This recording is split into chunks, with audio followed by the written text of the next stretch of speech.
Se o oxigênio não chegar ao cérebro, ou mesmo deixará de funcionar em poucos minutos.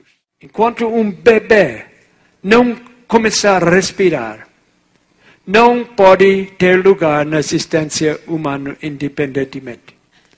A respiração é totalmente vital.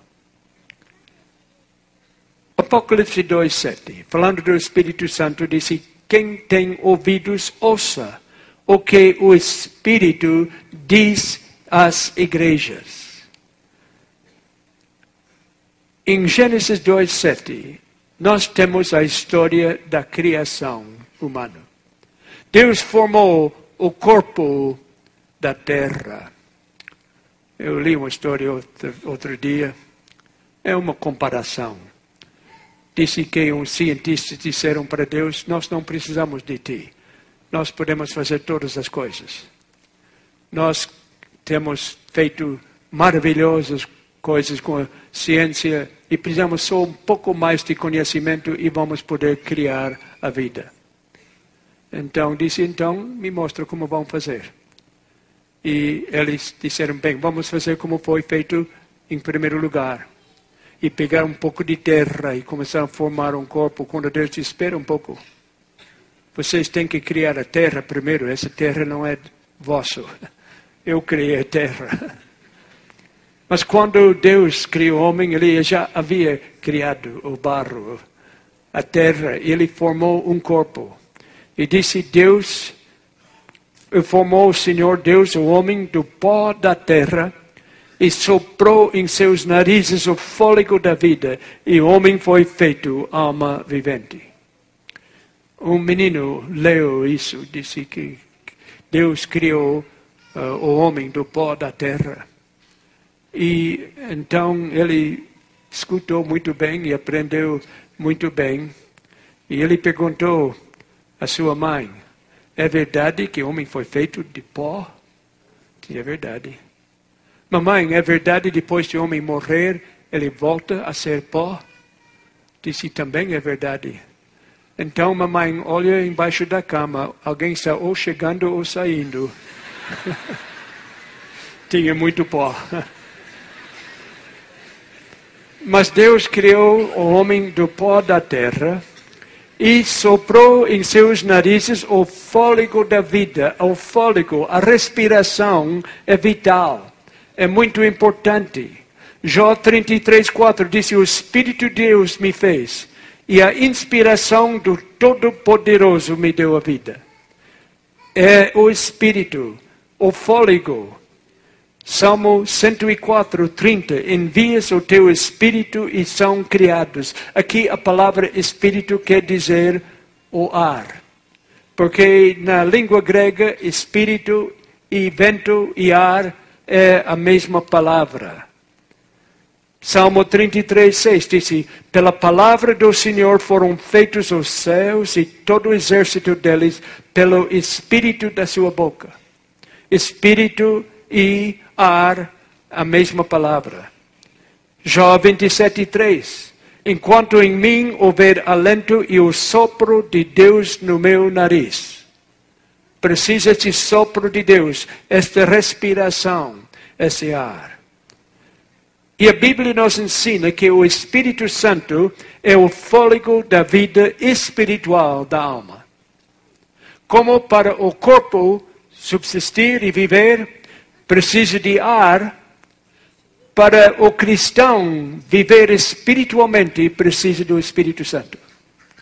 Se o corpo não tiver ar para respirar, o corpo morre logo. Se o cristão não tem o Espírito Santo, também ele morre espiritualmente imediatamente. E a Bíblia fala de pessoas que são mortos espiritualmente. Eles não sabem que são mortos, mas são mortos. Porque eles morreram por falta de respiração espiritual do Espírito Santo.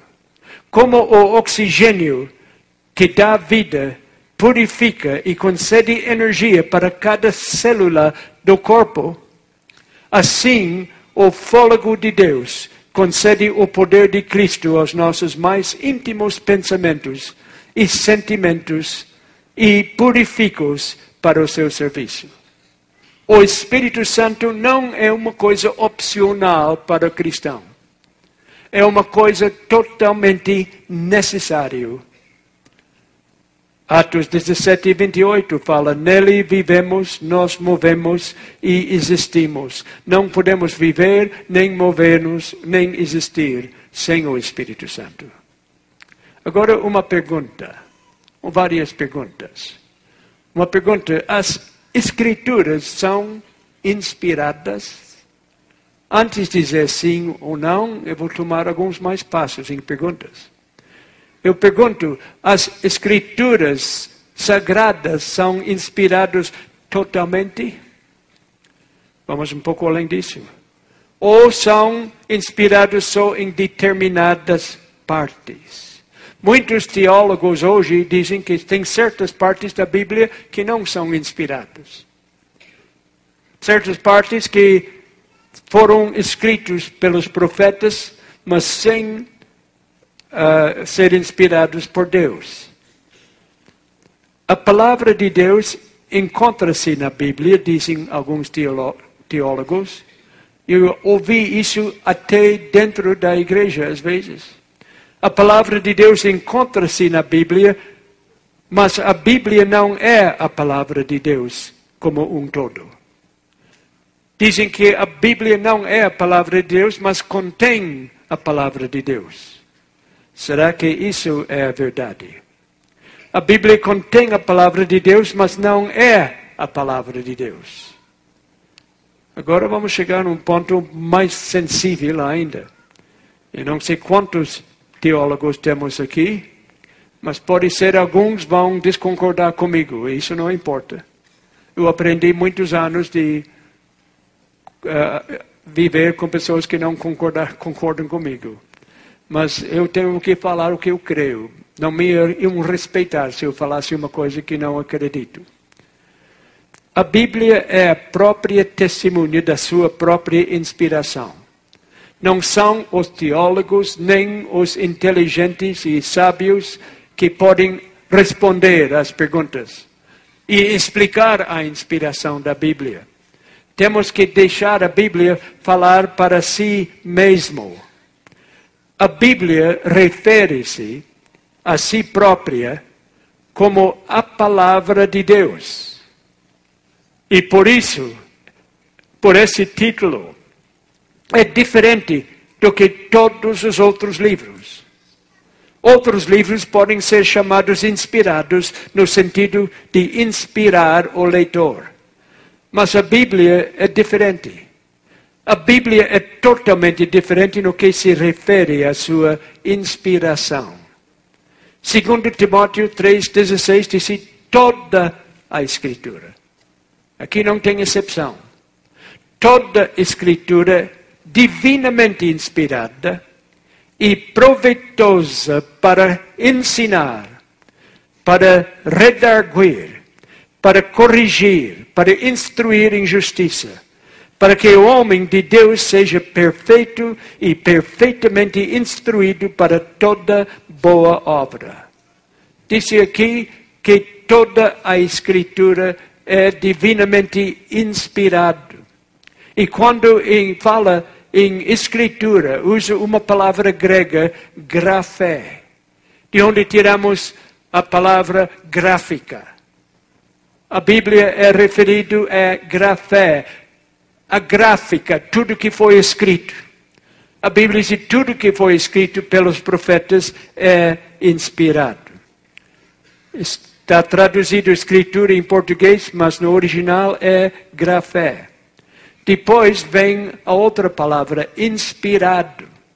E esta palavra é theopneustos. Theo é Deus, pneustos é espírito, ou vento. Pneustos, de onde temos a palavra pneu, pneumonia, tem que ver com ar. Que realmente diz a respiração de Deus. Ou o sopro de Deus. Como o corpo foi criado com o sopro de Deus, o fôlego da vida, também o cristão, o cristianismo e a própria Bíblia foi criado assim. A Bíblia foi o gráfico, parte físico, escrito pelos homens, mas recebeu vida pelo sopro de Deus. Toda a Escritura inspirado por Deus. Os livros poéticos da Bíblia foram inspirados por Deus com o sopro de Deus. Os livros proféticos, inspirados, pode contar com eles. Os evangelhos, inspirados por Deus. As epístolas.